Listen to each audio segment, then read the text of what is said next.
De vez en cuando.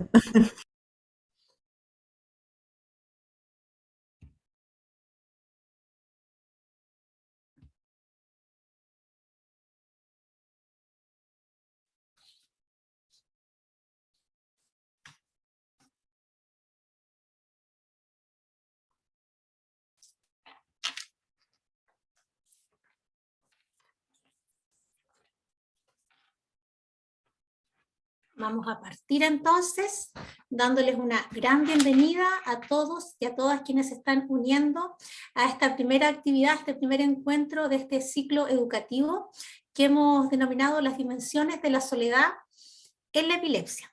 Les cuento que este es un ciclo que articula el trabajo y la labor de dos centros colaboradores de la Organización Mundial Interamericana de la Salud. Está hoy día acompañándonos la Escuela de Enfermería de la Universidad Católica de Chile, que es un centro colaborador específicamente en el tema de las enfermedades crónicas, y también la Liga Chilena contra la Epilepsia. Ya, mi nombre es Loreto González, yo soy coordinadora de educación en la Liga, y nuestro tema como centro colaborador se refiere al desarrollo de servicios y educación en esta enfermedad.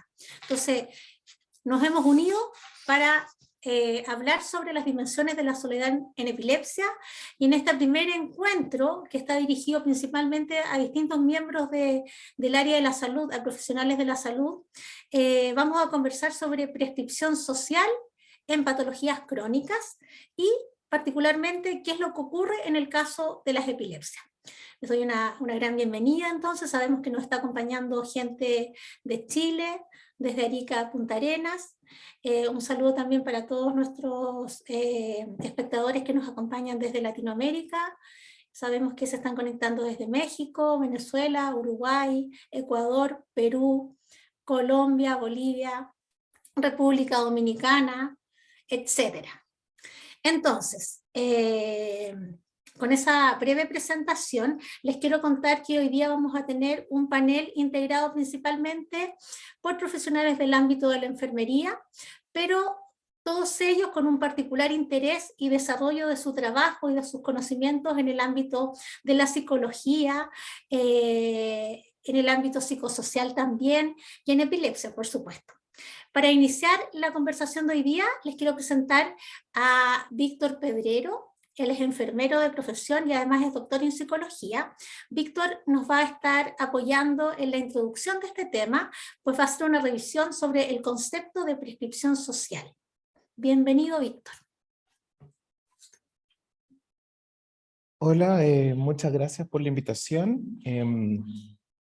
La idea de hoy día es como conversar un poquito sobre prescripción social, así que les voy a compartir mi pantalla para que podamos partir. Mm. Bueno, como les conté recién, yo soy Víctor Pedrero, soy enfermero, doctor en psicología y investigador de la Universidad Andrés Bello. Y lo que vamos a ver hoy día es un poquito sobre intentar introducirnos a la prescripción social.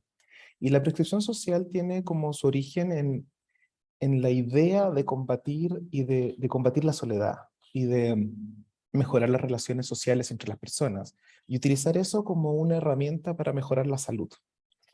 Pero antes de entrar de lleno a ver qué es la prescripción social, como vamos a hablar hoy día bastante de soledad, lo primero que quiero que nos detengamos en cómo nos imaginamos la soledad.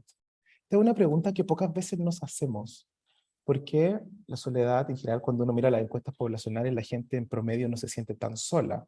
Por lo tanto, imaginarnos cómo es sentirnos solos y por qué es tan importante para la salud es un ejercicio que nos ayuda a entender a aquellas personas que están en esa situación y que tienen altas percepciones de soledad.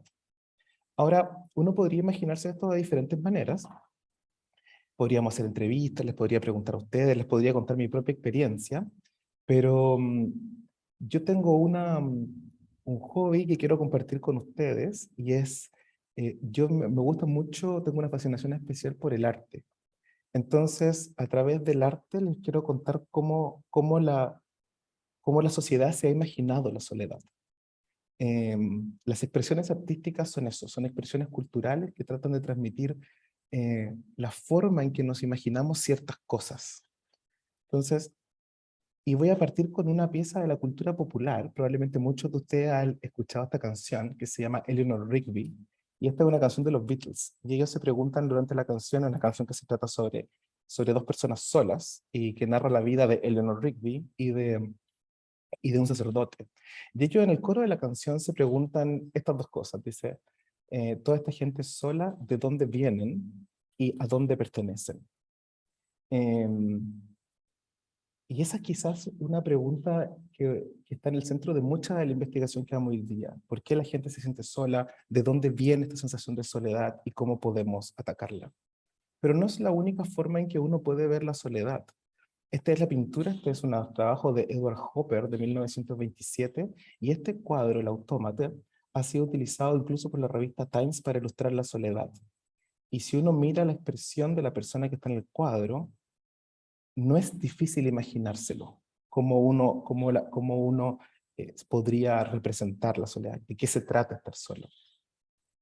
Pero pese a que este cuadro es de 1927 y que probablemente llevamos mucha historia preguntándonos sobre la soledad, nuestro estudio de la soledad es reciente. Y recién ahora o hace poco nos hemos detenido en los mecanismos a través de los cuales actúa y etcétera. Pero está presente en la vida humana desde siempre. Y de hecho sigue presente en el arte, y esta es una obra mucho más nueva de Tracey Emin. Esta obra se ganó un premio en una muestra en Londres, y la autora lo que trata de hacer es retratar un periodo de soledad en su vida. Y cuando uno ve, y se llama Mi cama, y de hecho es su cama. Y más allá de que podamos discutir si acaso esto representa un montaje de arte o no, nadie podría pensar que alguien está feliz durmiendo en esa cama.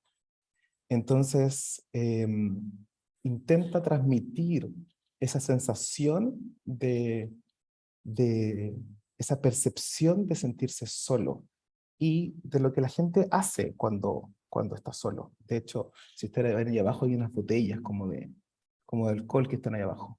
Y una de las cosas que hace la gente cuando se siente demasiado solo es perder el autocontrol. Y cuando uno pierde el autocontrol, no solamente se deja de hacer cargo de aquellas cosas de sus tratamientos, sino que también se involucra en otro tipo de comportamientos que son bastante menos saludables. Entonces, después de este pequeño recorrido que tiene como objetivo tratar de imaginarnos la soledad, no es difícil pensar por qué es un problema tan relevante y por qué deberíamos hacer algo para combatirlo. Entonces, el problema, por supuesto, es esta percepción subjetiva de soledad, porque podría existir percepción de soledad aun cuando las personas están acompañadas. Y la soledad, de acuerdo a los modelos teóricos, tiene una serie de aspectos negativos en la salud de la gente. Estos son tomados de la teoría evolucionaria de soledad de Cacioppo, y lo que muestra básicamente es que la soledad produce alteraciones psicológicas, evita que la gente se involucre en conductas saludables, altera los patrones de sueño negativamente, y por supuesto altera la salud mental de las personas. Y esto no solamente le pasa a las personas mayores, sino que también a las de mediana edad, y es aún más severa en los niños y en las personas extremadamente jóvenes. Ahora, ¿por qué la soledad podría ser un particular problema en las personas que tienen enfermedades crónicas? Bueno, porque las personas que tienen enfermedades crónicas a veces tienen marcas que se perciben estigmatizantes, y esas condiciones de salud que tienen un grado de estigma asociado em, están más predispuestas a experimentar soledad. De hecho, el estigma es un precursor importante de la soledad. Y el estigma existe en diferentes tipos de enfermedades crónicas, incluso en aquellas en las que uno pensaría que las personas no se sienten estigmatizadas, como es la diabetes, o como ustedes deben saber, en el caso de la epilepsia es bastante frecuente. Y de hecho aquí hay una serie de revisiones sistemáticas y metaanálisis que dicen que el estigma en pacientes con epilepsia es un predictor o sea, es un antecedente de la soledad, de la percepción de soledad. Entonces, este es el problema que trata de atacar la prescripción social. Conectar a la gente con sus recursos comunitarios o conectar a la gente con otras personas. Intenta disminuir esta sensación de soledad y por lo tanto mejorar la salud de las personas. Ahora, cuando uno piensa en la soledad, no necesariamente, como les decía antes, debe pensar en qué es la ausencia de otros. Puede existir la percepción de soledad en ausencia de otros, pero también las personas se pueden sentir solas teniendo gente alrededor. Probablemente la diferencia más relevante es si esas relaciones que tenemos con otros son o no significativas. Entonces, cuando nos colocamos en esta posición de tratar de estudiar o de atacar un fenómeno que tiene un componente un poco psicosocial, es interesante también que nos preguntemos cómo miramos los procesos de salud, eh, y si esos enfoques que tenemos sobre los procesos de salud nos ayudan a atacar problemas como este. En este gráfico, es un gráfico esquemático que muestra las dos dimensiones de las que le hablo, la dimensión psicológica y la dimensión social. Entonces, por ejemplo, enfoques como la biomedicina son poco psicológicos, pero también son poco sociales porque están centrados en las enfermedades particulares y en los mecanismos que están detrás de ellas. También uno podría elegir una aproximación psicológica solamente, que es muy alta en el componente psicológico, pero muy baja en lo social, porque las terapias psicológicas habitualmente son individuales. Podríamos tratar de acercarnos a través de los determinantes sociales de la salud o de capital social, alto del punto de vista social, pero con poca consideración respecto a la dimensión psicológica de la gente. Y recientemente, en los últimos 15 años, la aproximación desde los grupos sociales, desde la idea de que el entorno cercano de las personas y los grupos a los que pertenecen puede tener un efecto importante sobre su salud. Y es desde este punto donde les voy a hablar hoy día, de cómo esta idea de grupos de pertenencias significativas a grupos que pueden ser relevantes para las personas nos ayudan con su percepción de soledad. Y ahí surge la prescripción social. La prescripción social consiste en la labor que realizan los trabajadores de salud por conectar a las personas con los recursos comunitarios que tienen disponibles, con el objetivo de favorecer su salud y bienestar. Y cuando uno piensa en los recursos comunitarios, piensa en grupos comunitarios, que no necesariamente tienen que ver con conversar sobre la salud de la gente. O sea, un grupo comunitario podría ser, por ejemplo, un grupo de personas que se junta a tener una huerta, o personas que se juntan para hacer en un club deportivo, o personas que se juntan para hacer manualidades, o personas que se juntan para tener actividades regulares de lectura. Todos esos son grupos comunitarios que, si son significativos para las personas, podrían tener el mismo efecto sobre su salud. Por lo tanto, aquí lo primero que tenemos que dejar de pensar es que cuando uno hace una prescripción social de enviar a las personas a un grupo comunitario, primero no necesariamente los vamos a enviar a conversar con otros que tienen la misma enfermedad. Dos, no necesariamente los vamos a enviar a conversar sobre salud.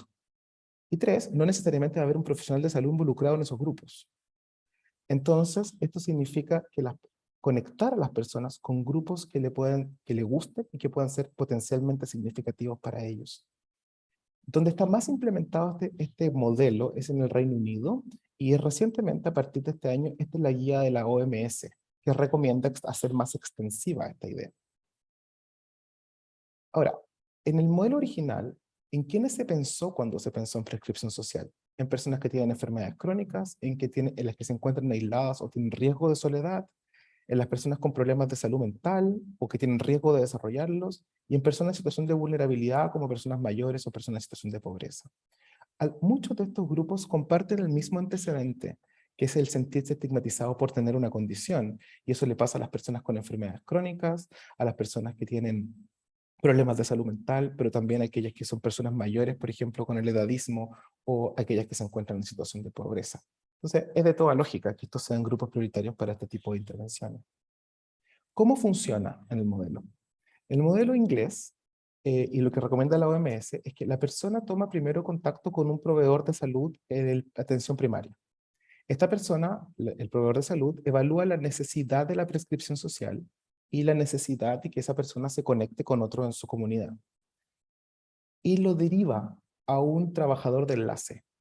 Este trabajador de enlace puede no ser un profesional, puede ser un líder comunitario que trabaja con el paciente y intenta averiguar cuáles son las preferencias que el paciente tiene, cuál podría ser la mejor actividad para él y qué grupo sería potencialmente más adecuado.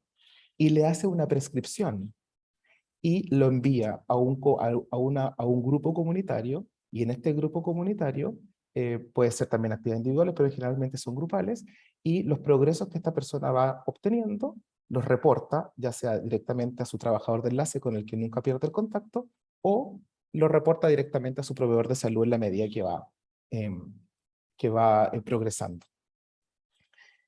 Este modelo funciona, es el modelo del Reino Unido y está muy embebido en su idea de cuidados centrados en el paciente. Entonces, este es el modelo general del Reino Unido que tiene dos grandes pilares. Uno es la toma de decisiones y otro es el cuidado personalizado y el apoyo a la planificación. Este cuidado personalizado tiene tres herramientas activas. Primero, proveer apoyo financiero a las personas que lo necesitan. Segundo, apoyo al automanejo. Y tercero, prescripción social. Es decir, lo ayudamos a que acceda a ciertos bienes que necesita, por ejemplo, medicamentos, apoyamos que pueda cuidarse a sí mismo y que pueda manejar sus enfermedades crónicas, pero además lo conectamos con la comunidad. También las personas pueden conectarse, pueden acceder al trabajador de enlace de forma directa, pero la mayoría accede a través como derivado del trabajador de salud. Ahora, ¿qué es lo que uno debería tener en cuenta para cómo qué cosas deberían existir para que la prescripción social funcione? Primero, hay ciertos antecedentes que deberían estar como funcionando relativamente bien. Primero, debe haber una colaboración entre el sector salud y la comunidad. Segundo, debe ser fácil la derivación. Y tercero, el entrenamiento de profesionales y debe existir entrenamiento de los profesionales para saber que este es un recurso del que pueden disponer y además de eso, entrenar al personal de enlace, porque a veces ellos se enfrentan a pacientes que están más o menos complicados del punto de vista psicológico y por lo tanto necesitan también tener ciertas herramientas para poder conversar con ellos, por ejemplo. Ahora, luego que la prescripción social como programa ya está funcionando, tenemos que esforzarnos como sector salud por mantener el apoyo a los grupos comunitarios, porque son esos grupos los que reciben a los pacientes que necesitan redes sociales. Tenemos que determinar medidas de impacto, es decir, cómo vamos a medir los efectos de la prescripción social.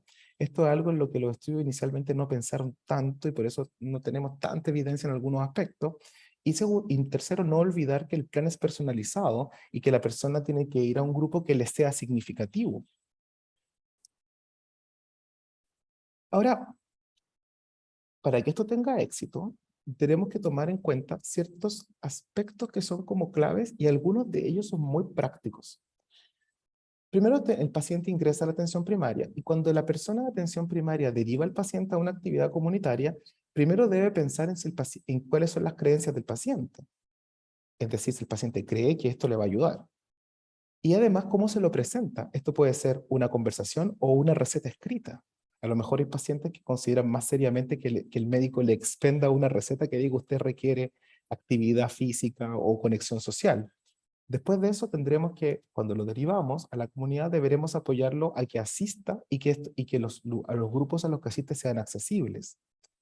Una vez que la persona asiste a la primera sesión, deberemos proponer adherencia. Y para la adherencia, debemos confiar en las habilidades de los facilitadores que existen en los grupos comunitarios, pero también deberíamos fortalecer que la persona se dé cuenta de que sus síntomas o que algo en él está mejorando. En la medida que los pacientes se dan cuenta que hay cosas en ellos que hacen que se sientan mejor, o sea, que se están sintiendo mejor, eso también hace que adhieran a estos grupos.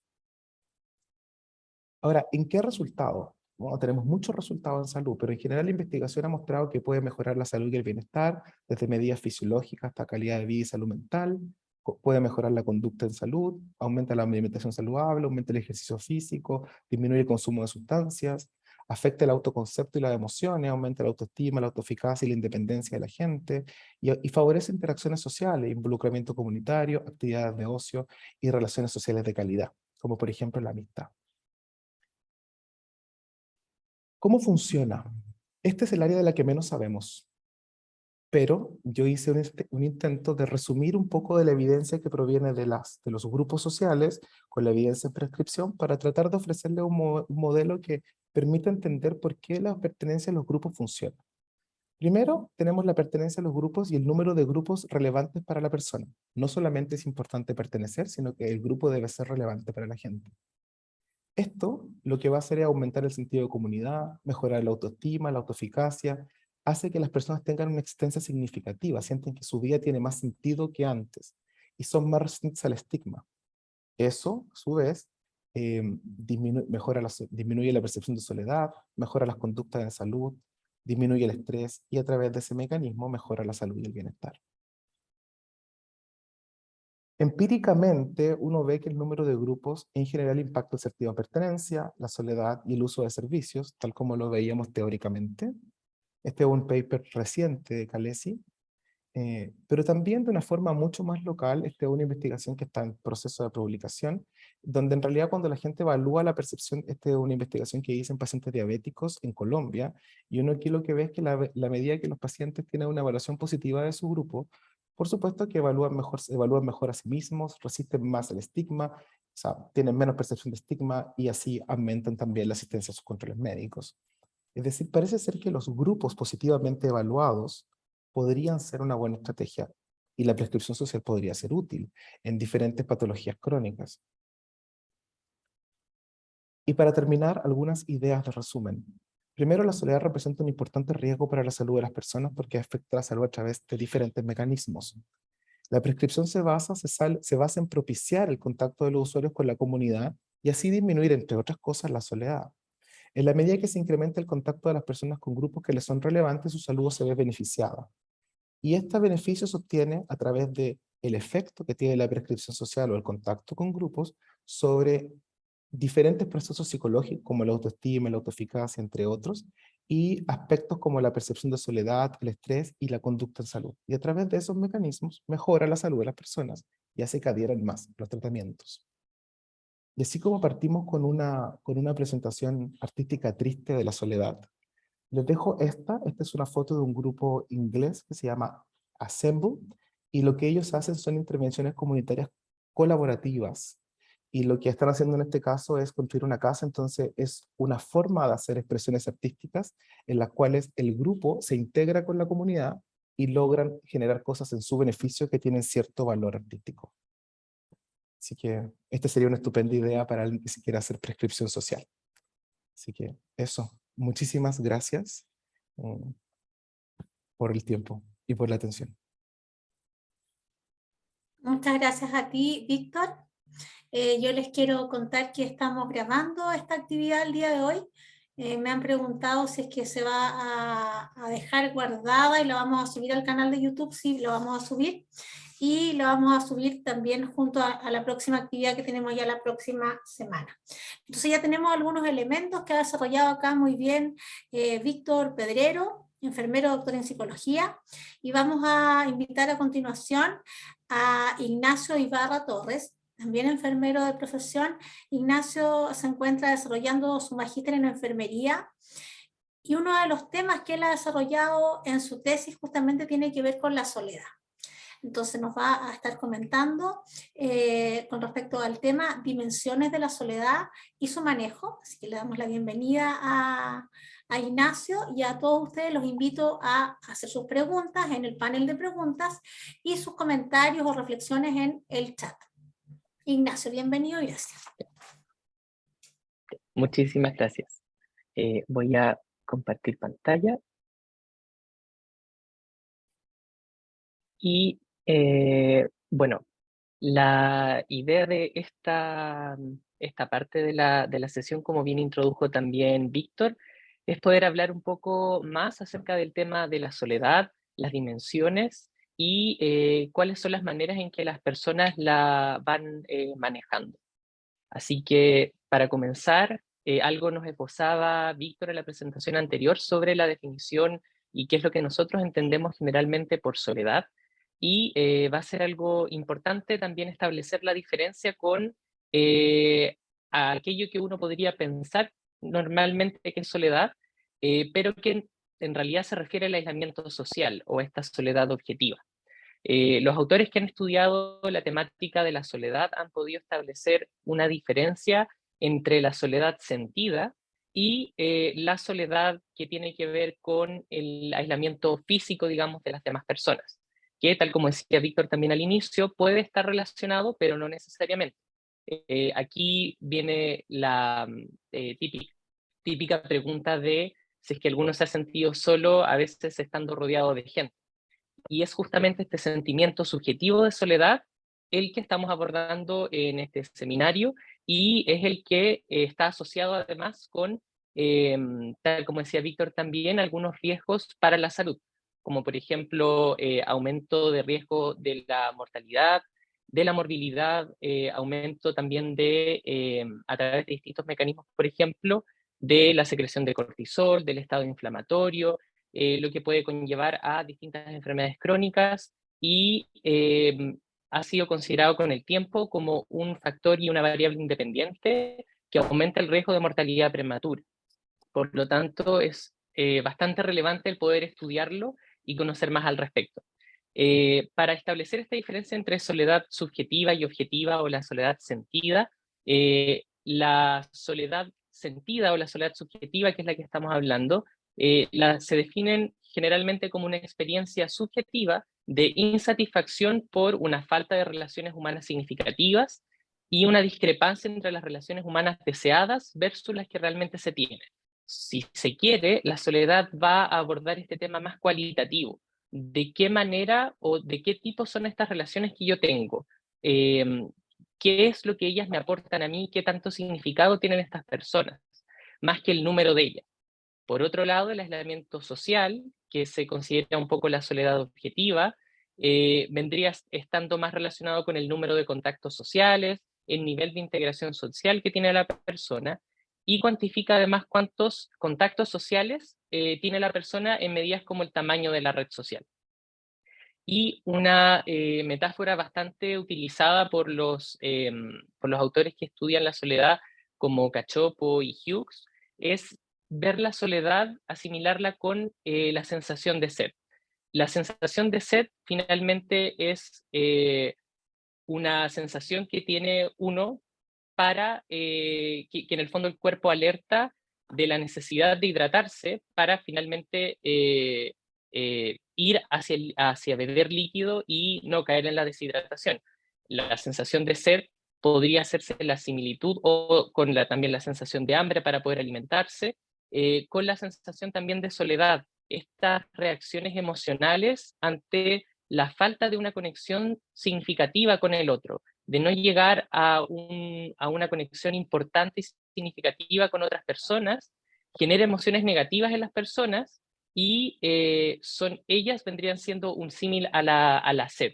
Y así como la sed nos dice en el fondo que nosotros tenemos que ir a beber líquido, y nosotros vamos hacia la llave y abrimos la llave y nos servimos un vaso de agua, también deberíamos ser capaces de poder comprender estas reacciones emocionales que sentimos ante esta sensación de desconexión social subjetiva y poder hacer algo al respecto. Lamentablemente, no es que nosotros podamos abrir el refrigerador y tener ahí a las personas en el fondo como para poder tener esta conexión social. Es un poco más complejo. Y eso es lo que también queremos hablar durante esta sesión. También queremos invitarlos a ver la soledad como algo normal y que ocurre dentro del transcurso de la vida en distintas etapas de la vida hay distintos aumentos en esta sensación de soledad, esta soledad sentida.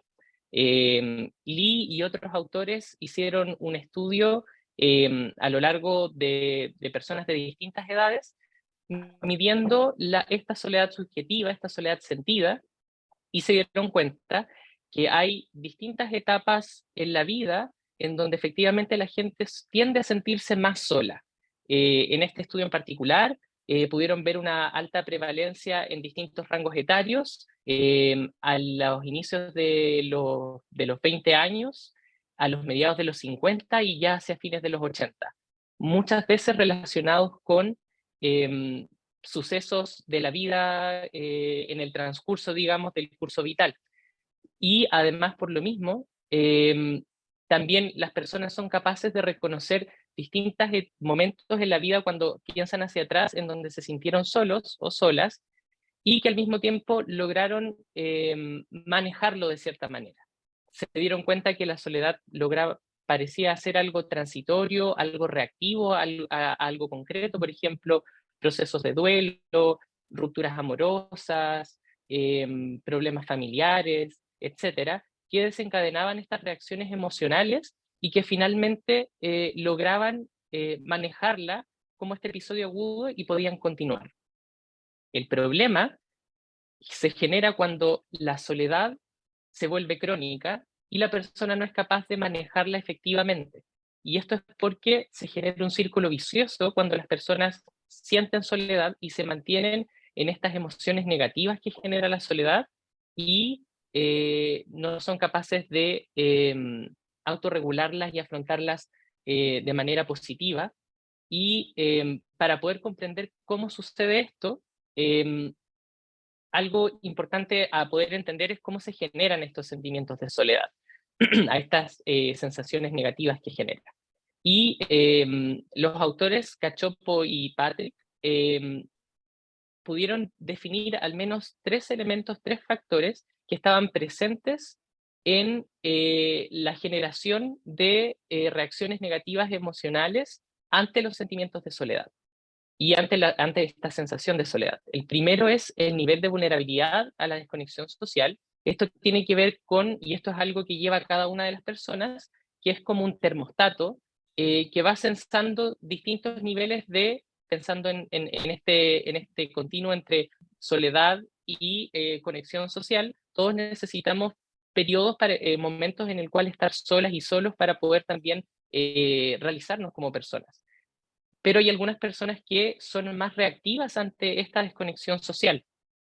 Y para aquellas, cuando este umbral, digamos, de desconexión social llega a su límite y empieza a mantenerse y perpetuarse esta desconexión social, el estar solo se vuelve, y el sentirse solo se vuelve mucho más continuo en el tiempo, la vulnerabilidad empieza a crecer.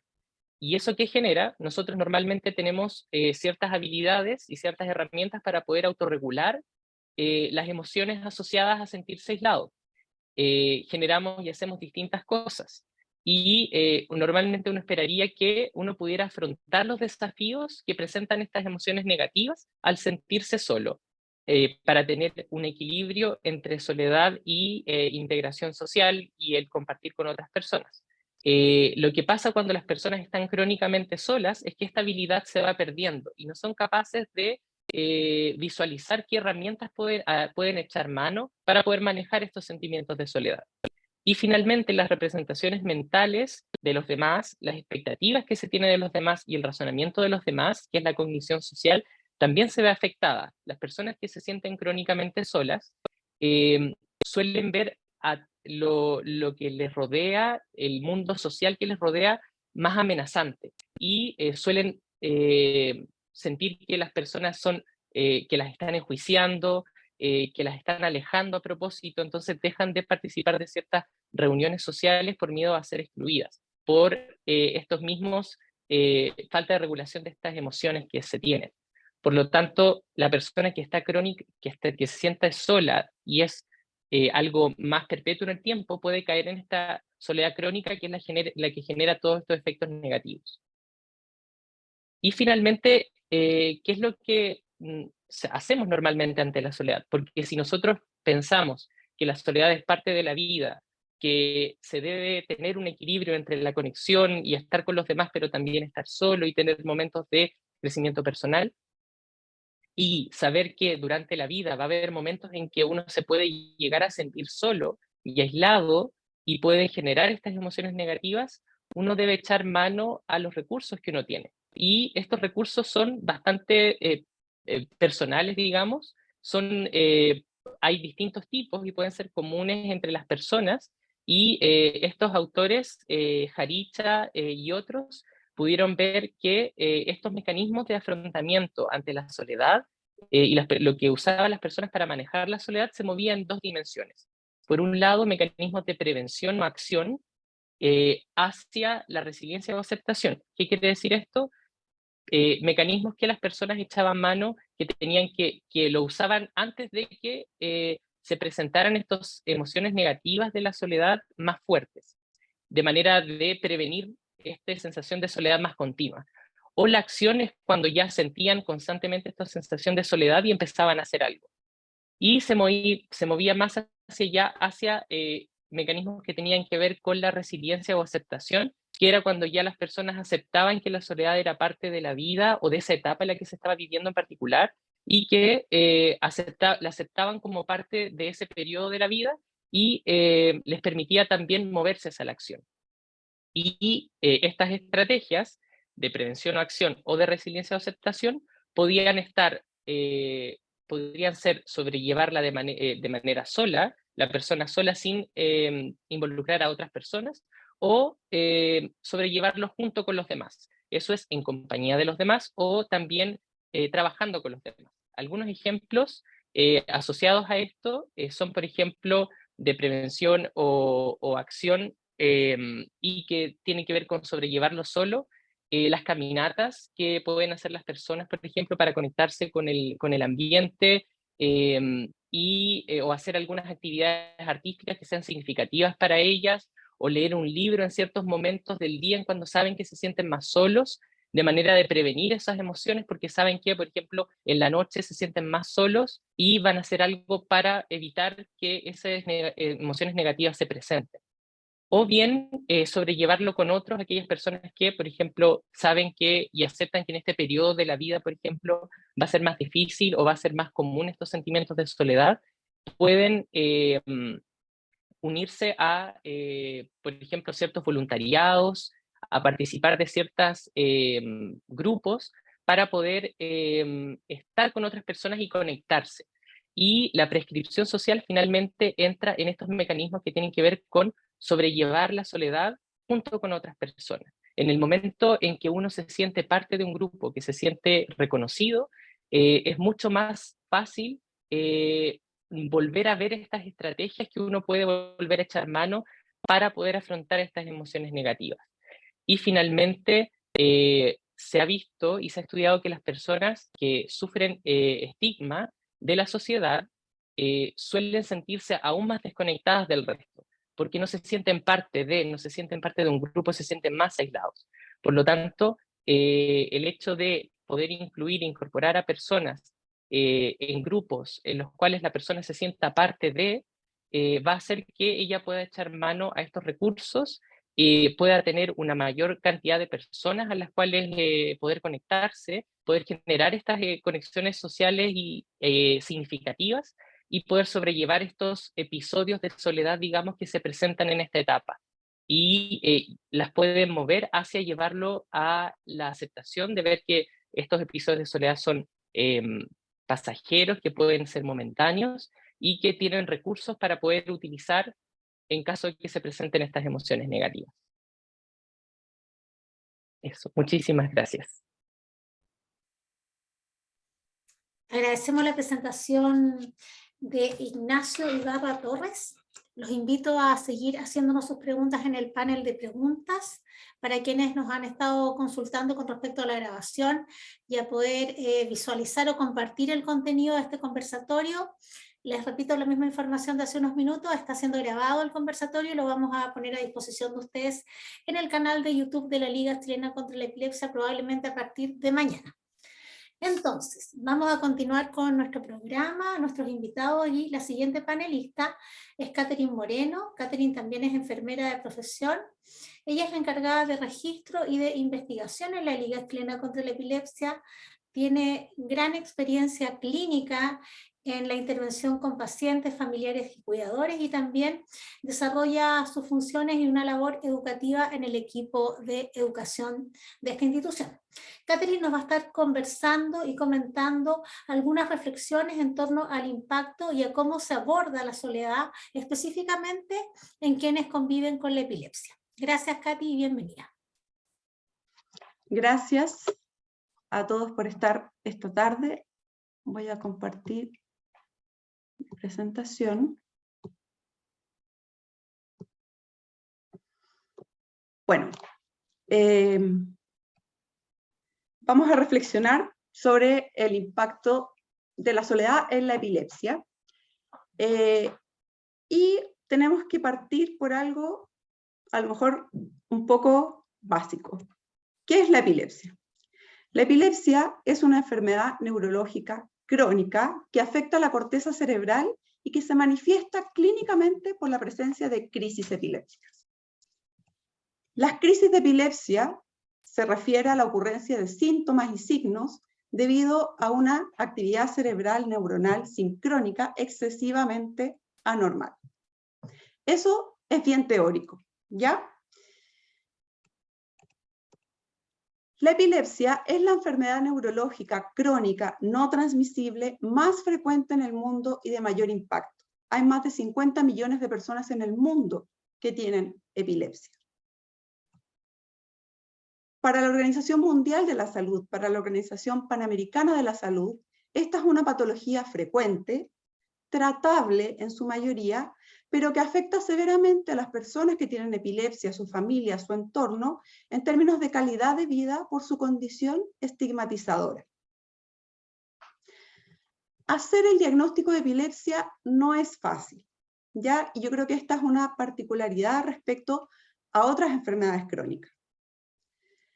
Cuando se sospecha el diagnóstico de epilepsia, primero el diagnóstico es clínico. Aquí el médico es quien determina si el paciente tiene o no epilepsia en base a las crisis. Los exámenes solamente son un apoyo. Y lo primero que tiene que hacer el clínico es ver qué tipo de crisis tiene la persona, ¿ya? Con ese primer dato, determinar el tipo de epilepsia o si corresponde a alguno de los síndromes epilépticos ya descritos. Considerar la etiología, la causa que está generando la epilepsia y además las comorbilidades que pueda tener esta persona. Entonces, lograr armar todo este mapa no es fácil, ¿ya? Como vemos aquí, hay distintos tipos de crisis epilépticas.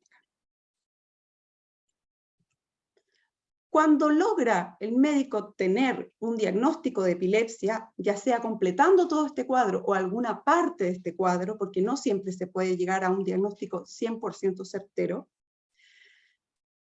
todas las personas que tienen el diagnóstico de epilepsia, ya sea con todos sus apellidos o no, se van a enfrentar a lo que es el estigma. Un estigma sentido propio, como yo percibo que me ven las personas solo por tener epilepsia, y un estigma social definido como aquellas actitudes negativas que genera el resto hacia las personas con epilepsia. Pese a que con el tratamiento con fármacos antiepilépticos, el 70% de las personas con epilepsia van a tener un buen control de crisis. Esto está estudiado muchísimo. La epilepsia se conoce desde que se conoce la historia del hombre, tiene más de 4000 años de historia, por lo tanto sabemos que el tratamiento de las epilepsias, el manejo de las epilepsias debe ir un paso más allá, apuntar hacia la calidad de vida. ¿Por qué el estigma juega un rol clave en las epilepsias? Por la naturaleza impredecible de las crisis. No sabemos cuándo la persona va a tener una crisis de epilepsia. La persona tampoco lo sabe. El entorno tampoco. La crisis en muchas culturas, en muchos lugares, está asociada a un castigo, algo sobrenatural, algo divino. Y eso hasta hoy día se ve. Se cree que la crisis convulsiva es la única crisis epiléptica. Entonces muchas veces las personas se ven enfrentadas a decir epilepsia es igual a convulsión. Y la convulsión nos genera mucho temor. Se cree que las crisis son intratables. Entonces al decir epilepsia es igual convulsión, es igual crisis. Y ya vimos que el 70% de las personas logra un buen control de crisis con su tratamiento. Hay una sobredimensión del riesgo de muerte en una crisis convulsiva. Presenciar una crisis convulsiva es bien aterrador. Entonces nadie quiere esto, nos da temor. Se relaciona mucho la epilepsia con enfermedades psiquiátricas. Se asocia a déficit cognitivo. Y se cree que es una enfermedad contagiosa. Y eso genera, entre otras, muchas dificultades en la salud sexual y reproductiva de las personas con epilepsia, no tan solo de las mujeres, sino de toda la población que tiene epilepsia. ¿Te casarías con alguien que tiene epilepsia? No. En muchos lugares se ve. La Liga Internacional contra la Epilepsia el año 2022 lanzó un reporte en que revisó más de 4.000 estudios respecto al estigma, y se ve que el estigma no varía según la región en la que nos encontremos, es igual a lo largo del mundo, solamente varía ciertos aspectos del estigma según la zona geográfica, pero es algo que está generalizado en las epilepsias más que en otras enfermedades crónicas. El estigma lo que provoca en las personas es temor, vergüenza, culpa por tener la enfermedad, lo que hace que muchas veces la oculten. Podemos tener a alguien sentado al lado nuestro que tiene epilepsia, que toma sus medicamentos, que tiene un buen control de crisis, y no tenemos idea que tiene el diagnóstico. Y eso que hace es perpetuar el estigma. Estos estudios además nos han demostrado que el estigma nace en el equipo de salud y en la familia. Y esto es por desconocimiento. Asumimos tantas cosas respecto a la epilepsia que cuando nos encontramos frente al diagnóstico o frente a una persona con epilepsia, no le preguntamos qué tipo de epilepsia tiene, qué tipo de crisis tiene, si tiene un buen control de su enfermedad, sino que automáticamente se activan todos nuestros temores y asumimos que son convulsiones, que son intratables y que vamos a tener crisis en cualquier momento. Respecto a soledad y epilepsia, tal como nos comentaban Víctor e Ignacio, hablamos de la soledad como un estado emocional, como una sensación de angustia que se deriva de la ausencia o la percepción de ausencia de relaciones interpersonales significativas. Esto es un proceso que se da a lo largo de toda nuestra vida, es parte de nuestra salud mental, parte de nuestras emociones, y parte desde que somos recién nacidos, y en la medida que nos vamos pudiendo entablar relaciones con el resto, es que esta emoción en el fondo va teniendo un equilibrio. Hay momentos en que nos sentimos más solos y momentos en que no. Y es distinto a, como nos decía Ignacio, del aislamiento social. Sin embargo, sabemos que hay ciertas situaciones que pueden hacer que este estado emocional se desregule. Y en epilepsia, que hay muy pocos estudios respecto a soledad y epilepsia, se ve que estos factores pueden desregular esta emoción. La sobreprotección, la falta de sociabilización, la falta de autonomía, derivados también del estigma. ¿Qué puede desencadenar una desregulación en el estado emocional de la soledad? Otras alteraciones: aislamiento social, depresión, trastornos de ansiedad. En los pacientes con epilepsia, además, sabemos que hay factores que pueden aumentar el riesgo de alguna alteración emocional, como la soledad y o otros trastornos del ánimo. Generales: solo por el hecho de tener epilepsia es el diagnóstico de una enfermedad crónica que afecta tanto al paciente, a la familia o a su cuidador, el estigma asociado a la enfermedad, y algunos fármacos antiepilépticos pueden también desregular el estado emocional o trastornos del ánimo, como un efecto adverso. Y en grupos específicos de epilepsia, la edad del diagnóstico. El diagnóstico a menor edad en niños afecta mucho más el estado emocional y puede provocar mayores trastornos del ánimo, no tan solo en el paciente, en el niño, sino que en su cuidador, su figura de apego. Y esa alteración puede traspasarse a medida que el niño va creciendo, generando sensaciones de ser una carga, autocompasión, sensaciones de inferioridad y culpa, aún logrando un buen control de crisis. El tipo de epilepsia o cierto síndrome epiléptico también nos aumentan el riesgo de una alteración emocional o trastorno del ánimo. El mal control de las crisis o resistencia al tratamiento o refractariedad es un factor de riesgo. La cirugía de la epilepsia, si bien es un muy buen tratamiento, también nos conlleva un riesgo de alteración del ánimo. Y la existencia de otras comorbilidades asociadas van sumando también a este estado. Entonces, el abordaje de esta enfermedad debe ser amplio. ¿Qué nos dicen los organismos internacionales? La Organización Mundial de la Salud, los grupos de trabajo de la Liga Internacional contra la Epilepsia. Que la epilepsia debe tener un lugar destacado en la agenda de salud pública a nivel mundial. Debemos asegurar el acceso a la atención y al tratamiento, promocionar la salud mental y el bienestar de las personas, generar oportunidades de vivir sin estigmatización ni discriminación. ¿Cómo se ha traducido en Chile estos lineamientos? Tenemos que la epilepsia es una no refractaria, es una patología GES, tanto para adultos como para niños, y tenemos los lineamientos que nos da el programa de epilepsia del año 2016. Y nos dicen básicamente que el apoyo en la atención médica y social proviene tanto del sistema público de salud como de la comunidad. Aquí aparece intrínsecamente, si bien no está desarrollado el modelo en Chile, de la prescripción social. El tratamiento debe ser oportuno y apropiado. Nos habla explícitamente de programas educativos con equipos multidisciplinarios, que son la clave para mejorar la calidad de vida y el pronóstico de la enfermedad, ya que van a permitir en la reducción del estigma y la discapacidad asociada a la enfermedad, que muchas veces no está dado por las crisis, sino que está dado por el estigma asociado a la epilepsia. Entonces, sabemos que el tratamiento de las epilepsias es con un enfoque biopsicosocial. Acá no basta solo el manejo de los fármacos, con el neurólogo, de las otras patologías. Tenemos que cuidar la salud mental porque sabemos que está en riesgo. Las emociones como la soledad nos pueden llevar a una alteración, a algún trastorno del ánimo. Y la prescripción social, como yo les decía, está intrínseco en nuestro tratamiento.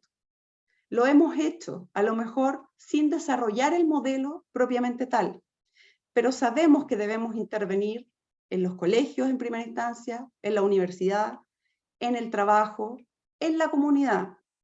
Otro grupo de riesgo son los adolescentes, a los que les da mucha vergüenza saber o decir que tienen epilepsia. Entonces ahí tenemos que enfocarnos.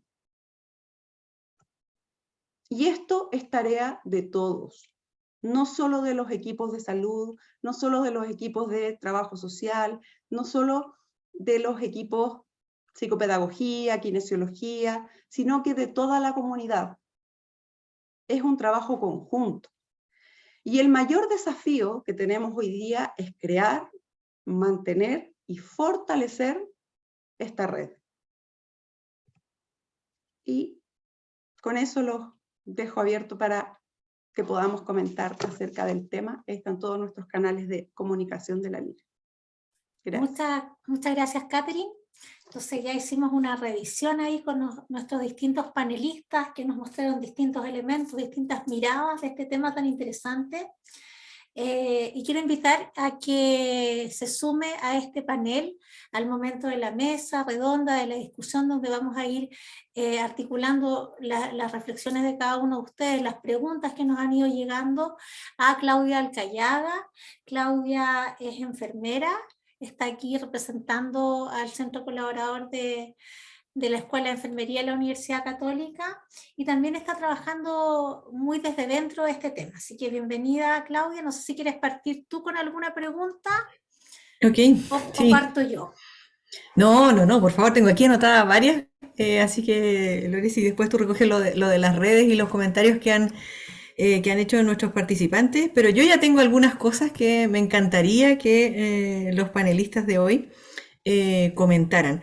Bueno, primero felicitaciones, creo que es un tema que necesitaba ser abordado y ha sido abordado a una altura notable por ustedes, así que ha sido muy entretenido, muy bueno dentro de los temas nuevos que necesitamos abordar y enfrentar. Cuando estaba preparando esta mesa redonda, estuve buscando los significados de esta prescripción social y soledad y estos temas. Y me llamaba la atención que prescribir, que está por nosotros dentro del equipo de salud, una palabra muy enmarcada y casi única, digamos, para ser utilizada en esta indicación farmacéutica, farmacológica de los medicamentos. Pero eso sería simplificar mucho la palabra, ya que su significado es mucho más amplio. Entretenido fue encontrar que viene de una familia etimológica de escribir, que su origen, desde el latín, era escribir al frente, poner como título, es algo importante que queremos marcar. Y está catalogado como verbo transitivo. Eso significa que la acción ocurre no solamente por el individuo, sino que es transferida a otro. Entonces la importancia de que el otro haga la acción. Entonces el actor ya no es tan relevante en ese sentido. La importancia es en el otro que genera esta acción. Y esto me llama la atención pensando en que esta complicación que siempre tenemos dentro de los equipos de salud de adueñarnos a algunos terrenos y algunas indicaciones y pensar quizás en la poca autonomía o en la poca capacidad de automanejo que tengan las personas sobre su condición. Esto viene a fomentar esto también. Entonces, mi primera pregunta, Lore, si me permites, si podemos comentar con nuestros panelistas, es ¿cómo se prepara un equipo entonces para prescripción social? ¿Qué lineamientos podrían tener? No sé, se me ocurre quizás una preparación, y recuerdo ahí lo que Ignacio nos comentaba en esto del nivel de vulnerabilidad, de la habilidad de autorregular las emociones, las representaciones mentales. Tendríamos que hacer una especie de automirada de nuestros propios equipos. Tendríamos que hacer algún proceso interno antes de cómo organizamos esto, cómo tiramos esto para adelante. No sé si nos pueden dar algunas luces desde sus temas. Pregunto para los tres. Claudia, bueno, es súper interesante tu pregunta, en términos de, como que hay dos cosas que me llaman la atención del comentario que tú haces. Primero, en esta idea de que la descripción es como puede ser mirada como exclusivamente farmacológica, pero en realidad, si uno lo mira cuando uno hace una visita domiciliaria, cuando uno tiene otro tipo de interacción con las personas, también prescribe cosas. O sea, cuando uno le dice al paciente, por ejemplo, o al usuario, mire, haga ejercicio, no fume, no sé, le da una recomendación, lo que está haciendo de cierta forma es darle una prescripción, solamente que no le estamos dando esa connotación, pero eso es. O sea, tú le estás diciendo, mire, haga esto, no haga esto otro. Yo le recomiendo hacer esto y no le recomiendo hacer esto otro. En este caso es como avanzar un paso más allá y decir, yo le recomiendo relaciones sociales. Pero esas relaciones sociales no solamente son, le recomiendo juntarse con un amigo a tomar café, que también puede ser, pero ojalá haga algo con algún grupo que le vaya bien. Entonces yo creo que lo primero es como, si uno tuviera que pensar en una capacitación, lo primero es dejar de pensar que la prescripción es solo farmacológica, porque eso nos deja en un punto muerto del punto de vista como en una parada muy biomédica de la situación. Y como les conté, la biomedicina no tiene ni mucho ni de social, ni mucho de psicología. Entonces, uno debería tratar de avanzar probablemente en un entrenamiento hacia mirar los problemas de forma más general y relevar otros aspectos de la salud. Eso es lo que yo creo que sería interesante hacer. Y segundo, potenciar el trabajo como mancomunado de los equipos. Es decir, yo te prescribo algo y el resto del equipo de cierta forma hace que eso valga lo mismo que valdría otro tipo de prescripción. Entonces, yo creo que ese tipo de cosas son importantes en las que uno podría como profundizar de repente en el tema de la capacitación. Gracias, Víctor. Sí. No sé, Katy, Ignacio, si quieren comentar también. Bueno, nosotros trabajamos en la Liga Chilena contra la Epilepsia y la verdad es que cuando se nos planteó el tema de la prescripción social, nos dimos cuenta que mucho lo habíamos hecho. sin tener el concepto, ¿ya? Y pasa esto cuando se desarrollan nuevos conceptos. Me acuerdo cuando apareció el tema del autocuidado, el automanejo. Como profesionales de enfermería decíamos, esto ya lo hacíamos. Claro, ahora encasillarlo dentro de un marco teórico nos cambia. ¿Cómo lo hacemos nosotros en nuestro equipo? Bueno, siempre, y lamentablemente se da mucho en la liga y queremos que esto se extienda. Trabajamos también muy en conjunto con el Ministerio de Salud, con el grupo asesor de las epilepsias, ¿ya? Hacemos educación a todo Chile, tanto a la comunidad como a equipos de salud también. ¿Y cómo lo articulamos? Nosotros en nuestro equipo sabemos que todos somos importantes en esto, ¿ya? Nuestro equipo es multidisciplinario, están los médicos, enfermeras, trabajadoras sociales, periodistas, kinesiólogos, terapeutas ocupacionales, y todos, y cuando hablamos de repente caemos mucho como equipos de salud, que hablar de trabajo multidisciplinario es yo médico te derivo a ti, o yo enfermera te derivo el caso a departamento social, pero el trabajo multidisciplinario tiene que ver con juntémonos a conversar sobre esto y pongámonos todos de acuerdo que para dónde vamos. Y ese es un trabajo que en la Liga hacemos permanentemente. Ahora estamos formando de nuevo, repensando nuevamente del punto de vista de salud mental, por ejemplo, cómo abordar la salud mental en nuestros pacientes con epilepsia para después ir aplicando. Pero claro, puede ser una estrategia o una vivencia muy local, muy específica en nuestra realidad, pero la idea es que esto se multiplique. Gracias, Katy. Muchas gracias.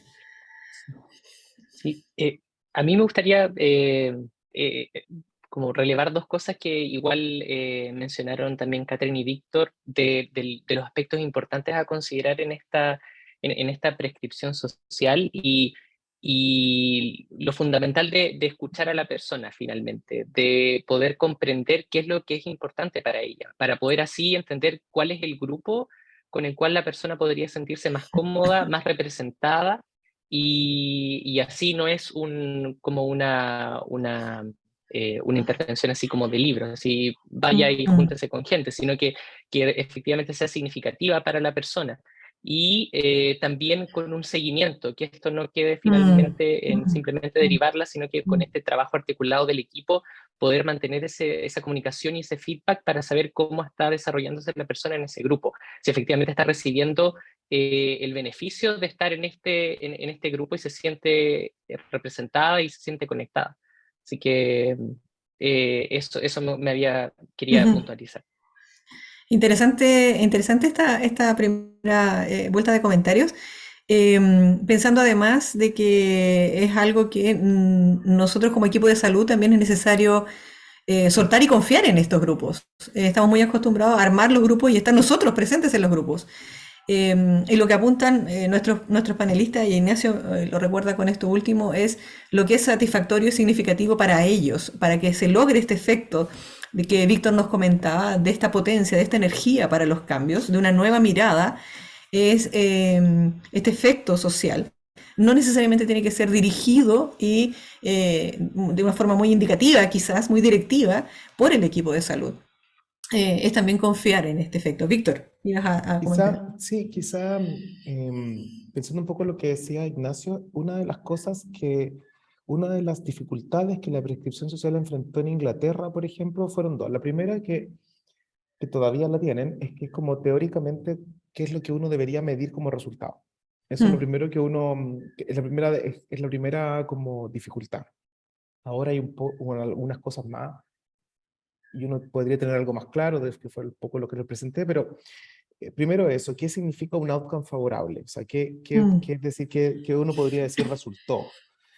Dos, yo creo que respecto a lo que tú dices, efectivamente uno no necesita estar en el grupo. O sea, de hecho, como profesional de salud uno debería como acostumbrarse a perder un poco el control y decir, ¿sabes? Que en realidad el objetivo es que la gente lo pase bien y yo no tengo por qué estar en eso. O sea, como pero sí tengo que estar en algún punto tratando de monitorizar cómo le va. Entonces a lo mejor ahí uno Exacto. podría echar a andar herramientas, por ejemplo, de seguimiento telefónico, que es básicamente llamarla para decirle, mire, le voy a hacer algunas preguntas respecto de qué tan solo se ha sentido, cómo van sus síntomas, cuál es su nivel de bienestar, no sé, algunas cosas que nos permitan saber si va bien.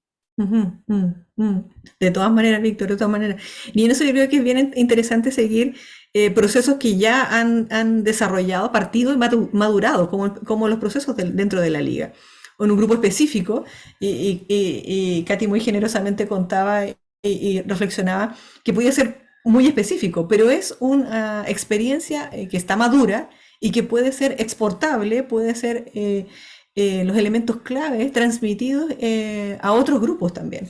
Entonces, también es un desafío y este seminario es parte de ese desafío, compartir estos aprendizajes. No sé, Lore, si tú tienes algunas preguntas ahí desde nuestros participantes. Hola, sí, tengo varias preguntas. No hace mucho sentido lo que mencionaba Víctor, y hago la bajada también algunos comentarios en relación a lo relevante que es el considerar los intereses de ese otro, a quien yo quiero prescribir, ¿no? Su realidad cultural y cómo se comunica, se propone, se sugiere y se direcciona hacia esto. Hay algunas preguntas que nos dirigen específicamente a poder contar de alguna experiencia que tengamos más cercana, o a tratar de precisar o aventurar qué tan lejos estamos nosotros acá en Chile, en nuestra realidad, de poder implementar la prescripción social, y si existen formalmente algunos programas que ustedes conozcan que implementen este tipo de intervenciones, ¿no? Que tienen una orientación bien terapéutica y se dirigen a eso.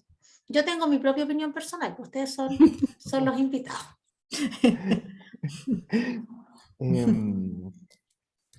Yo creo que, a ver, primero recoger la experiencia que ustedes como liga tienen. O sea, yo creo que esa es una primera fortaleza, que lo conversamos como antes de la presentación, y ustedes un poco nos contaban cuáles eran algunas de los diferentes grupos que tienen y que funcionan como para apoyar a las personas en la liga. Yo creo que esa es una súper buena primera aproximación de cómo uno puede tratar de hacer esto, y probablemente ustedes han tenido sus propias dificultades tratando de mantener estos grupos en el tiempo. Probablemente hay otras organizaciones que también están en esto, pero y en los centros de salud como atención primaria, yo creo que existe trabajo comunitario, o sea, uno lo ve. Hay trabajo comunitario, hay trabajo comunitario, hay lazos con la comunidad, hay líderes comunitarios. Entonces, a lo mejor lo que nos falta hacer es como encauzarlo en un programa más formal que nos permita decir, mira, así como te prescribo otras cosas, también al final, y ni siquiera tan al final, te digo, oiga, y asista al grupo, no sé qué, o contáctese con alguien que le permita hacer ese enlace. Yo creo que a lo mejor tenemos las capacidades y nos hace falta como sistematizar un poco algo como esto, pero los recursos yo creo que están. No estamos en una realidad donde no hayan grupos ni trabajo comunitario, no lo vamos a descubrir hoy día, pero podemos sistematizarlo.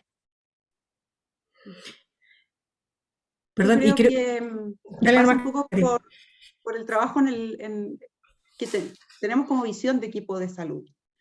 Ya estamos todavía, creo que nos falta avanzar un poco en Chile al menos, no sé, hay gente conectada de Latinoamérica, a lo mejor nos puede ahí comentar cómo les ha ido a ellos. Pero sí siento que en Chile nos falta avanzar, hemos dado grandes pasos de lo que yo llevo de carrera profesional, que no es poco, respecto a transformarnos en un equipo real. Ya estamos de repente muy segmentados. Médicos allá, enfermeros acá, departamento social acá. Nos cuesta confiar en que todos somos importantes y confiar en las decisiones de cada grupo. ¿Ya? Yo soy enfermera, no soy médico, no soy trabajadora social, por lo tanto no puedo aportar desde mi área. El resto es especialista en su área. Y respecto a los grupos de prescripción social, nosotros en la Liga, claro, tenemos experiencia, grupos que se han formado, que sean con el efecto de la pandemia. Por ahí vi una pregunta que sí, el efecto de la pandemia en los grupos en los grupos presenciales sobre todo ha tenido un impacto importante, pero se han formado grupos virtuales también, que han Mm, funcionado. mm, mm, Y respecto a lo que ustedes también comentaban de escuchar al otro, nosotros tenemos, por ejemplo, un voluntariado profesional, que ellos funcionan de manera autónoma. Nosotros mm. solo actuamos como asesores para sus proyectos, para sus iniciativas, y ese es un poco tal vez hacia dónde debemos apuntar al grupo, solamente asesorarlo a todo nivel. Yo creo que por ahí un poco va mi reflexión. Mm. Quizás pensando en esto mismo, lo que Katy decía, lo que Víctor comentaba de las experiencias que ya están y esto de sistematizar, yo creo que también es necesario sumar a eso un análisis, una observación de los grupos que se desactivaron y ni se activaron durante la pandemia. Creo que esta mirada, que grupos espontáneamente comenzaron a juntarse igual. Y eso yo creo que hay que potenciarlo, esa energía. Es necesario igual sumarnos a esa energía. También pensar quizás que nosotros no es necesario que nosotros comencemos esos grupos, sino que observar y mirar qué grupos hay. Hay grupos sociales de distinta índole, con distintas temáticas, y que es necesario volver a mirarlos. No necesariamente club de adulto mayor, clásico, puede ser más o menos efectivo, digamos. Quizás no lo es. Quizás otro grupo, de otra forma, lo es. Algo que me ha llamado la atención, y pensando también en la presentación de Ignacio, de cómo resolvemos esta percepción de soledad, sacando él esta marca de lo negativo, los grupos de voluntariado que Katy comentaba, que era algo muy tradicional de las personas que quizás ya habían cumplido sus roles sociales de trabajo, digamos, en su vida, pero destinaban tiempo para eso, y eso era muy significativo y tenía mucho sentido social también. Quizás mirar estos grupos otra vez, activarlos otra vez. Yo sé que en la liga siempre los han protegido y han tenido un espacio muy importante dentro de la fundación. Y quizás mirar eso nuevamente. Claudia, pensando Dale, Víctor. en lo que tú decías yo creo que hemos hablado un poco de cuánto el grupo, qué es lo que hace que el grupo sea significativo. ¿Por qué es tan importante que el grupo sea significativo? Dale, Porque Víctor, resulta dale. que no es que uno no tenga que hacer nada, hay que hacer algunas cosas, porque resulta que hay que hacer algunas cosas. Al principio, porque resulta que la persona se tiene que sentir parte del grupo, se tiene que identificar con el grupo. Y esa identificación con el grupo, que puede ser, por ejemplo, si tenemos todos la misma enfermedad, por ejemplo, te permite resignificar la enfermedad y quedarte con una imagen positiva de tu enfermedad. Entonces, menos estigmatizante. Entonces, un poquito más afectiva y menos cognitiva. Entonces, la gente necesita lograr identificarse con el grupo como trabajo en conjunto. Es decir, yo me siento de verdad parte del grupo de lectura. Y cuando eso pasa, las personas ven su comportamiento y ven su salud a través de los ojos del grupo, y pasan que las propiedades que las personas le atribuyen al grupo se traspasan al self.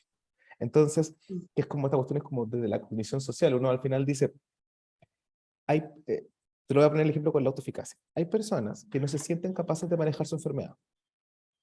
No se sienten capaces porque son muchos medicamentos, porque son muchas tareas, etcétera.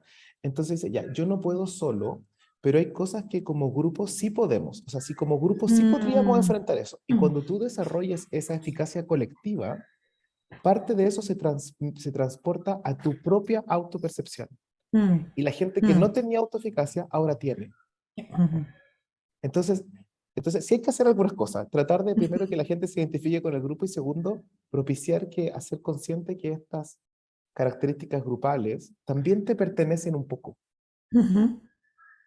Entonces, como... Interesante, Víctor. Ahora, ¿eso podría ser en cualquier grupo? Sí, cualquiera. ¿Cualquiera? Y de hecho importa mucho el número. Si tú perteneces a más grupos en los que te sientes parte y son significativos para ti, tu bienestar aumenta proporcionalmente o sea, ni siquiera proporcionalmente. De hecho, se produce como una sinergia después de un punto. Como que tú puedes tener como mucho, si la gente pertenece a muchos grupos en general. Y eso hace y se genera porque, no sé, es como un efecto como un poco acumulativo. Okay. Y podría ser el mismo efecto, pensemos, porque claro, quizás nuestro pensamiento es muy tradicional, o sea, como pensamos en el club de lectura, de como de muy, muy clásico. Pero esto se podría dar este mismo efecto en un grupo de, no sé, de baile entretenido, de Ah, folclore, por de... supuesto, por supuesto, por supuesto, porque Perfecto. de hecho, si tú, sí, tú podés llevarlo al grupo que sea. De hecho, Ujú, podría ser, no sé, bailes de niños, folclore, podríamos juntarnos a leer, podríamos ir a dar una vuelta, nos podemos juntar a tomar café todos los lunes y a conversar de cómo nos fue, etcétera. Y al final tú empezás a mirar que el grupo tiene ciertos efectos. Esto se ve mm, mucho, por ejemplo, hay estudios bien interesantes en estudiantes, en pacientes con enfermedades psiquiátricas, etcétera, porque cuando la gente se identifica con su enfermedad y tú dices, yo me siento, comillas, epiléptico, eso tiene mm, un efecto muy negativo sobre tu autoestima personal y mm, sobre tu evaluación de ti mismo. Pero en realidad, si tú cambias el lenguaje y dices, yo soy una persona con epilepsia y conozco a otras personas con epilepsia que están perfectos y que viven su vida bien y que en realidad eso quiere, y me caen bien, y eso quiere decir que la identidad de tener epilepsia no es tan negativa. mm, Y eso te ayuda. Tú no necesitas, incluso, tú no necesitas tener un grupo físico. Pero eso es mm, materia mm, de otra presentación. Puedes tener grupos solo psicológicos y identificarte con categorías sociales más generales. Pero bueno. ujú. Ok, De hecho, gracias. para la Quiero, gente más millennial se quiero, armaron grupos virtuales durante la pandemia, Exacto. ¿Sí? con Sí. mucho éxito. Pero tú podrías Mm, ni siquiera necesitar verlos. O sea, el mm, efecto del grupo podría ser una vez y ese efecto te podría durar meses. Si lo que mm, pasa es que es como uno planifica la sesión, qué tan intensas son, y podrías nunca contactar con nadie. Y hay identidades que son en sí mismas positivas. mm, mm, yo quiero rescatar muchas cosas que ha dicho Víctor, que ha dicho Ignacio y que ha dicho Catherine, pero sobre todo me quedo con las últimas palabras que ha señalado Víctor, porque en el tiempo que yo he podido trabajar en la liga, me doy cuenta que sin duda esta institución tiene una larga trayectoria de experiencia de hacer salud mm, con este trasfondo más comunitario, de convocar a personas que a veces están ensimismadas o aisladas con muy poquitas habilidades sociales, y a veces la estrategia justamente es plantearles que no la epilepsia, plantearles un tema que sea atractivo, como puede ser el baile entretenido, la cocina, la cueca, las mm, manualidades, y ahí es donde se genera este espacio primero de encuentro con el otro mm, en una enfermedad que está tan tabú todavía, donde cuesta mucho decir tengo epilepsia, donde todo, está muy cerca de todo porque esto es súper prevalente, pero está de manera súper silenciosa. Yo no me entero de que mi amigo tiene epilepsia a menos que le dé una crisis, yo no me entero de que mi colega tiene epilepsia a menos que le dé una crisis. Entonces, en este grupo se genera algo súper potente en el sentido de que sienten esa seguridad de no ser juzgado porque tenemos la misma vivencia, de que yo me reflejo mucho en el otro, de que bajo mi ansiedad, viendo que el compañero ha superado adversidades mayores o que el pronóstico de él es mm, mucho peor que el mío, y se genera todo esto que menciona Víctor, e incluso más, es más, a veces uno solamente da ese inicio como institución o como equipo. Y después de eso viene un desarrollo de habilidades, de liderazgo y de organización social, incluso con un trasfondo hasta político, porque desde estos espacios surgen líderes que ven las mismas necesidades, las mismas problemáticas y que quieren organizar un discurso para que la autoridad, por ejemplo, se haga cargo de ciertas cosas que no existen para ellos.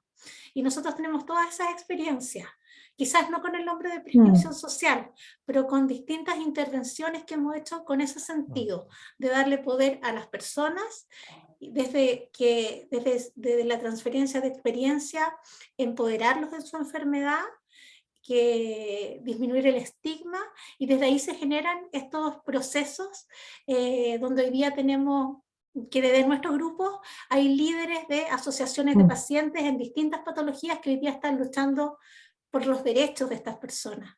Mm. Entonces incluso tiene un sentido social súper importante, y en la vivencia individual de quienes hacen parte del grupo le dan un sentido también distinto a la enfermedad. Ya la epilepsia no es la tragedia, sino que es un elemento de crecimiento personal y que le da un sentido importante a su vida incluso. Eso nada más quería decir. De hecho, lo que tú dices es muy compatible con la prescripción social es relativamente nueva, pero en los últimos 20 años hay una línea de desarrollo que se llama, que habla sobre la cura social, sobre el social cure. Y la línea de investigación sobre cura social tiene como eje principal la idea de la pertenencia a los grupos. Entonces, ahora lo que estamos haciendo es tratar de juntar cosas, como la prescripción social por un lado, que tiene un origen distinto, como más desde la salud pública, y la idea de la cura social, que tiene un origen más como en la psicología social. O sea, la idea es como juntar estas cosas para poder enriquecer una con la otra. Y tiene mucho que ver con lo que tú dices, exactamente con esa potencia de los grupos. De hecho, un efecto de los grupos es darle significado a tu existencia, es darle como esta idea de que tu vida tiene una importancia para algo más, de trascendencia y una serie de cosas, que funciona es muy positivo para la gente.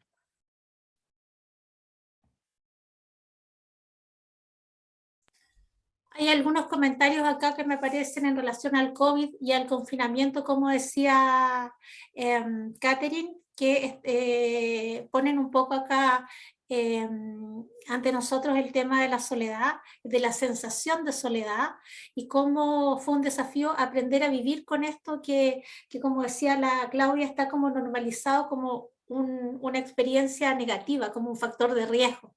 No sé si quieres comentar algo con respecto a eso, Ignacio. Y nos preguntan también, para cerrar el tema, como profesional de la salud, ¿cómo es posible diferenciar o calibrar en una persona mayor, específicamente de tercera edad, si está viviendo con una soledad más plena, más de aceptación cómoda como etapa de vida, o una soledad más bien de riesgo, con sufrimiento? Súper. Yo, justamente, efectivamente, los estudios que se hicieron a raíz de la pandemia, en muchos estudios que estuvieron por otras razones midiendo dentro de ellas algunas variables como la soledad, pudieron retomar, digamos, esta medición durante la pandemia, y efectivamente se vio que aumentó el porcentaje de personas que sentían soledad, esta sensación de soledad. Lo interesante, y para nuevamente como poner en perspectiva que no es necesariamente el estar solo o aislado, es que en el caso de Chile, muchas personas mayores en la época de pandemia, muchas personas que vivieron solas después se fueron a vivir con sus familiares. ¿Y qué pasó? Que finalmente la percepción de soledad igual aumentó, a pesar de que la cantidad de personas mayores que estaban solas en el momento de pandemia ya ha disminuido.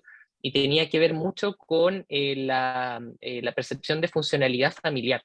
Y finalmente eso nos devuelve la pregunta de que no necesariamente el estar rodeado de gente significa que uno se va a dejar de sentir solo. Y es porque se dejaron muchas veces esas personas mayores de conectarse con quienes tenían más sentido, de repente los vecinos, o asistir a centros como la iglesia, estos mismos voluntariados, que hasta hoy en día algunos grupos es más difícil que se reconecten, que reinicien. Los voluntarios que tienen que ver con el hospital, por ejemplo, las fundaciones como las Damas de Blanco, etcétera, todavía están, todavía no retoman sus actividades. Por lo tanto, igual es complejo para estas personas cuyo grupo, digamos, es ese. Y con la pregunta de cómo reconocerlo, hay distintas como instrumentos que uno puede utilizar. Lo que generalmente se usa es como una escala que se llama la UCLA para determinar en el fondo soledad, pero para el contexto clínico igual hay otros instrumentos, como por ejemplo el ALONE, que se escribe ALONE, que son 5 preguntas que rescatan un poco distintos aspectos de la soledad. Y cómo diferenciarlo finalmente va un poco de la línea con lo que dicen estos autores también, de 3 pasos, finalmente, de ayudar a las personas para poder manejar esta soledad, que es reconocer, entender y actuar. Finalmente, poder a la persona preguntarle, ¿qué hace usted en el fondo cuando tiene esas sensaciones de negativas, digamos, y se siente aislado, ¿cómo son esas emociones negativas? Ayudarle a reconocer cuáles son estas emociones negativas y luego entenderlas, por qué suceden, relacionado a qué, y también ayudarle a actuar qué ha funcionado antes para mejorar, digamos, o para manejar estas sensaciones negativas, que le podría ayudar ahora, o entendiendo por qué se generan estas emociones negativas, quizá ahí hacer algún manejo, no sé, pasa, por ejemplo, aquellas personas que han tenido una pérdida del cónyuge reciente, y en las noches cuando va a la cama es donde se despierta esta sensación de soledad, y personas mayores narran, por ejemplo, el hecho de leer un libro, o cantar, o hacer algo significativo en ese periodo, les ayuda a manejar la sensación. Y finalmente es para poder saber si es que es más crónico o más manejable la aceptación, es qué tanto la persona puede manejar estas emociones negativas que resultan de estos episodios de soledad, y cuánto tiempo ha estado con estos sentimientos. Si ha sido un tiempo muy largo en donde las estrategias que ella hace para poder manejar estas emociones negativas no resultan, entonces podríamos estar pensando ya en una soledad crónica, y ahí mucho más poder, el hecho ya de hablar, por ejemplo, de soledad ya es una ayuda muy grande, porque desestigmatiza la soledad, la enmarca en esta visión más como parte de la vida, y ayuda de cierta manera a poder entender que si bien es parte de la vida, estas emociones negativas uno igual puede hacer algo al respecto, y ayudarle a la persona a reconocer qué puede hacer.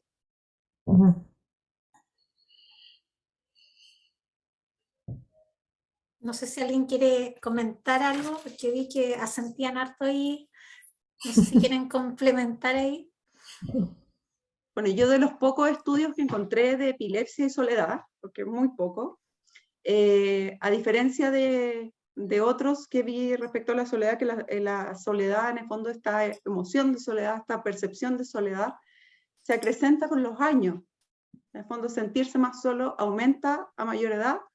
En epilepsia, para que les quede también a ustedes, los pocos estudios que hay, se ha visto que se da más en edades tempranas. Por eso aparece como un factor de riesgo en la edad, por ejemplo, del diagnóstico. La mayor percepción de soledad se da cuando el diagnóstico es en los niños, que tiene que ver un poco con el cuidador que se siente solo en esta enfermedad, y en los adolescentes, donde la epilepsia aparece como una sensación de vergüenza, culpa, ocultamiento, y por lo tanto la sociabilización que tiene propia de la etapa del adolescente se ve muy alterada. Entonces, a diferencia de otros aspectos, por ejemplo, en el caso de la epilepsia, esta sensación de soledad alterada se ve más en estos grupos. Comentarles eso, que me pareció también. Nos comenta, Está en perdón, silencio, nos Víctor. Estás muteado, Víctor. Ahí sí, sí. Algo de eso nos comentó Ignacio. A lo mejor quizás Ignacio podría contarnos un poco más de lo que pasa con la edad. Yo también he leído un poco algunos estudios que parece ser, como tú mostraste en la presentación, que cuando es por debajo de los 20 años, también habitualmente las cifras, el daño que la soledad produce es tan severo como a los 60 o a los 70. Es como que hace como una especie de, como de parábola. No sé si nos queréis comentar algo de eso. Sí, o sea, principalmente cuando se da menor a los 20 años, tiene mucho que ver también con aquellas personas que, como en esta etapa de la vida, es muy importante también la pertenencia y el poder encontrar algún grupo e incluirse. Son muchos de los jóvenes que no logran encontrar cierto grupo de pertenencia, y finalmente lo que sucede es que estas personas suelen tener les acompleja después relacionarse socialmente con otras personas a futuro, porque tienen constantemente esa sensación de que los van a excluir, de que no se van a sentir parte, y suelen ser mucho más rechazar esas intervenciones como por protección misma, personal, que es este círculo vicioso en el que se cae. Y finalmente eso hace que estas personas que tuvieron esta soledad a edad temprana suelan caer en pautas de comportamiento que finalmente las siguen excluyendo socialmente y que esta soledad se mantenga y que todos los efectos negativos, digamos, de la soledad más como de morbilidad, digamos, se vayan presentando también de manera más temprana. Quizás pensando en eso mismo, Lore, no sé que estamos en la hora, digamos, pero esto está Sí, demasiado entretenido. Pensar también en nuestros propios patrones de resolución de percepción de soledad como equipos de salud. Yo creo que también sería quizás bueno que nosotros como funcionarios, como profesionales de la salud, tuviéramos esta revisión de nuestras propias formas de resolver nuestra percepción de soledad. Teniendo más claro también lo nuestro, quizás sea más fácil verlo en el otro y trabajar esto más honestamente. Yo creo que sería interesante trabajar eso en alguna forma. Eso nomás, Lore. Sí, bueno, todo esto que comentaba Ignacio y que comenta Catherine de cómo en los jóvenes con epilepsia tempranamente se da este fenómeno, ¿no?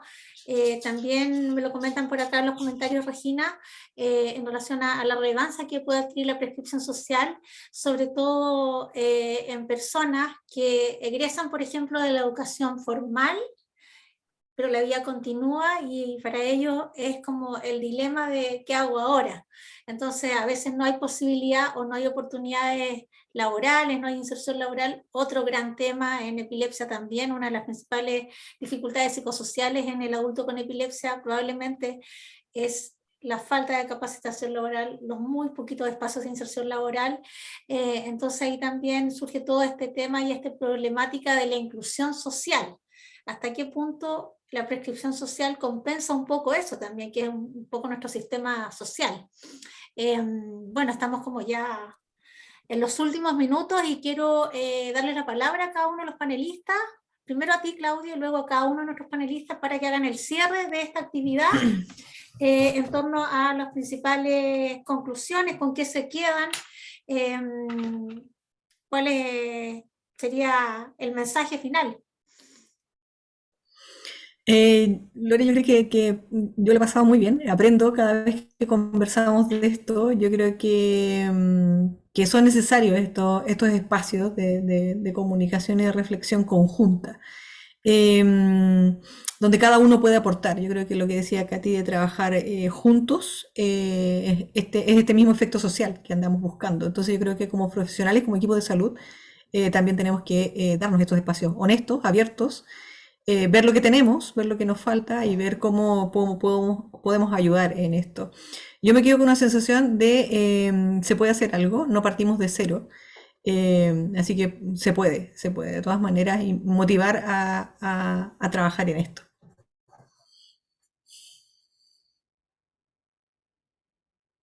Bueno, para mí fue un desafío esto. Yo he aprendido mucho de epilepsia en los años que llevo trabajando en esto, pero claro, aplicar nuevos conceptos siempre, estigma lo sabemos mucho, pero específicamente soledad, encontramos algunos estudios y la prescripción social nos apareció como un tema muy nuevo, muy novedoso. Por lo tanto, todo el equipo aprendió harto participando en esto, fue un desafío para todos.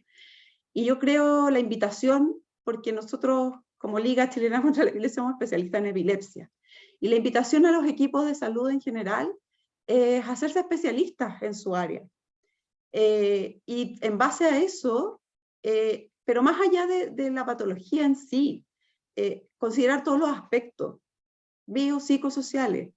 Y en base a eso podemos plantear estrategias para a lo mejor implementar un modelo de prescripción social. Yo creo que la prescripción social está presente en nuestro sistema de salud. Lo que pasa es que tal como apareció el concepto de automanejo, autoeficacia, claro, no lo teníamos interiorizado. Pero haciendo un análisis, lo vamos a encontrar y vamos a poder mejorar. Y esto no es solo, no llegamos hasta aquí. Yo los años que llevo trabajando en la Liga siempre voy aprendiendo más de esto. Así que yo creo que me quedo con esa reflexión y esa invitación a hacernos expertos en nuestra área y compartir estas expertices entre todos.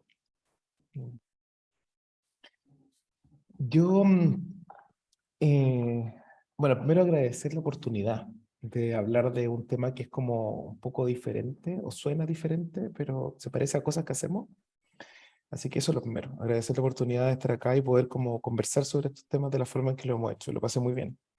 Me encantaría seguir conversando, así que lo pasé súper bien. Creo que el desafío es primero, yo creo que es sistematizar las cosas. Es como decir, bueno, nosotros vamos a propiciar el desarrollo de ciertos grupos, de cierta forma de hacer esto, no tiene por qué ser la forma del modelo del modelo inglés, que hay cosas que no me gustan tanto y creo que podríamos hacer una cuestión un poco más culturalmente pertinente de cómo uno hace esto en la realidad nacional, pero creo que tiene que tener, pero no nos podemos olvidar de que hay que recoger los outcomes para saber un poco, o sea, hay que poner el termómetro en algún minuto y decir, oye, vamos bien, no, en realidad yo estoy haciendo esto, por ejemplo, para que disminuya la percepción de estigma de esta gente, o que aumenten sus herramientas para, a través de forma indirecta, aumenten sus herramientas de resistencia al estigma. Y, y por lo tanto, tengo que saber si eso pasó, básicamente, si que efectivamente la gente logró, mis usuarios lograron eso. Y si no, bueno, a lo mejor hay que sumar otro grupo y caer en una estrategia que tiene que ver como con eso. También podemos ver cuánto duran los efectos, es decir, para más o menos tener más o menos claridad, cuántos tiempos son los que de latencia. Hay estudios bien interesantes en eso que dicen que el contacto una vez al mes o el contacto toda la semana en realidad no tiene ninguna diferencia. Entonces como que la intensidad también son cosas que podemos irnos preguntando en el camino y, y obedecen como a sistematizar esto y a medir cosas que nos permitan clínicamente saber si vamos bien o no. Yo creo que ese es el desafío, pero tenemos un montón de capital instalado para poder hacer esto. Así que yo creo que estamos más cerca que lejos, mucho más cerca que lejos. Esa es como la idea con la que me voy. A mí también me gustaría agradecer la oportunidad de estar acá.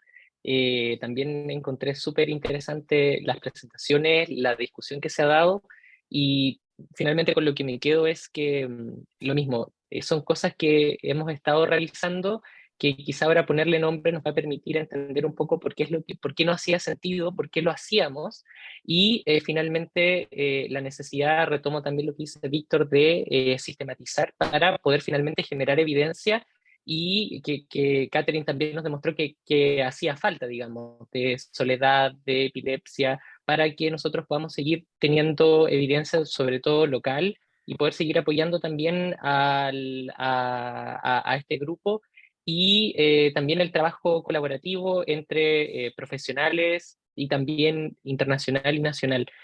Y yo creo que finalmente estas instancias de conversación, de reflexión, nos ayudan y nos invitan a seguir informándonos, a seguir viendo de qué manera podemos aportar y siempre lo más importante es comunicarlo para que también podamos difundir y que más personas puedan beneficiarse de todo esto que está disponible para que lo podamos poner en práctica también con las personas. Así que es.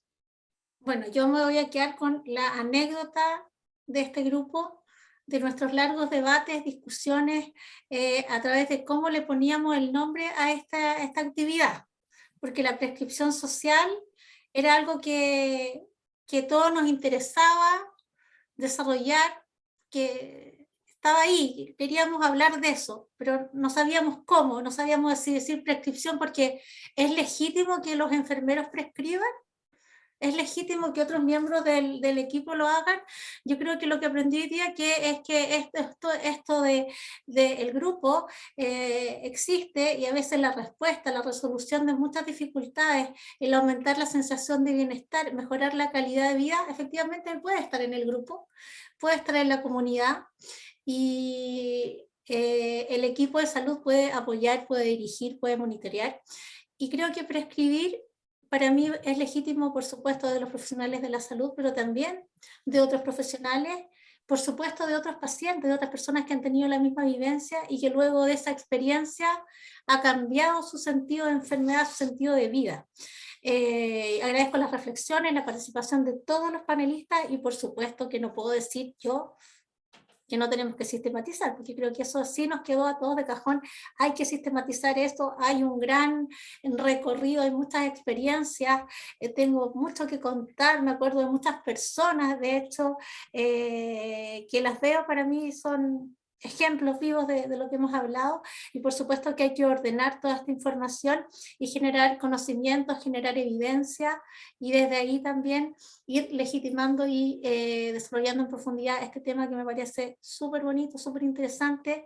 Y agradezco a todos, a Víctor, a Ignacio, que es primera vez que están en estas actividades junto a nosotros como liga, inmensamente agradecida de sus geniales presentaciones, ahí los elogiaron ahí por el chat, por el panel de preguntas, y por supuesto a Catherine Moreno, que es mi colega con quien trabajo codo a codo día a día en esto de la epilepsia, y a la Claudia ahí en representación de la Escuela de Enfermería. Muchas gracias a todos. Esta actividad va a estar disponible, como les contaba, en nuestro canal de YouTube de la Liga Chilena contra la Epilepsia, y a quienes les quedó gustando esto, los invito para la próxima semana, que seguimos conversando de este tema, pero vamos a abrir el tema más hacia la comunidad. Así que ahí vamos a tener también toda la retroalimentación de las personas de las cuales hoy día hablamos, pero que nos van a contar en primera persona cómo ellas han sido protagonistas y sus propias experiencias en relación a este tema. Así que gracias a todos y muy buenas noches. Que estén muy Buenas bien. noches, muchas gracias. Buenas noches, gracias. Buenas noches.